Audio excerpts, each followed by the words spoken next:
നമ്മുടെ വീട്ടിൽ ഇപ്രാവശ്യം നമ്മുടെ കുഞ്ഞുവാവ പ്രസവിച്ചത് ഇത് കണ്ടില്ലേ, 3 ബേബീസാണ് കേട്ടോ. അതിലിതാ ഒരെണ്ണം കറുപ്പ് കൂടെ വെള്ള കളറ് ചേർന്നത്, ഒരു പൊട്ട് വെള്ളം നിറയില്ലേ. അതേപോലെ ഇതാ നമ്മുടെ വാവൻ്റെ കൂടെ ചേർന്ന് നടക്കണം. വാവനെ കണ്ടു, ഇതാ വാവ. ഈ 3 മക്കളെയും മാറ്റി കിടത്തിയിട്ട് നമ്മുടെ വാവയായിരുന്നു കേട്ടോ അമ്മൻ്റെ പാലും കുടിച്ച് കിടക്കണ്ടായിരുന്നേ. അവസാനം അമ്മയ്ക്ക് വേദന സഹിക്കാൻ വേണ്ട ഇപ്പം അമ്മ അങ്ങോട്ട് മാറിപ്പോയി കിടന്നു. നമുക്ക് വാവനെ ഒട്ടി കിടക്കണത്.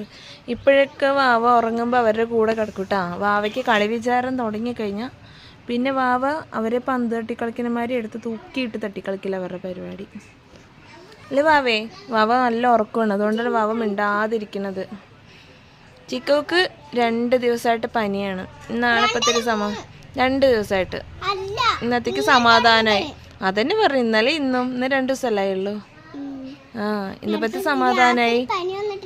അപ്പൊ കുളിയൊക്കെ കഴിഞ്ഞിട്ട് അല്ലേ മരുന്നൊക്കെ കുടിച്ചിട്ട് അത് ഈ വാവ പാപ്പ കുച്ചിട്ട് ഈ പാപ്പം കുച്ചിട്ട് ഈ വാവയ്ക്ക് ഇത്രയും വലിയ വാവായിട്ട് ഈ കുഞ്ഞുമക്കളെയൊക്കെ മാറ്റി നിർത്തിയിട്ട് നമ്മുടെ വാവയാണ് പാപ്പം കുച്ചുന്നത്.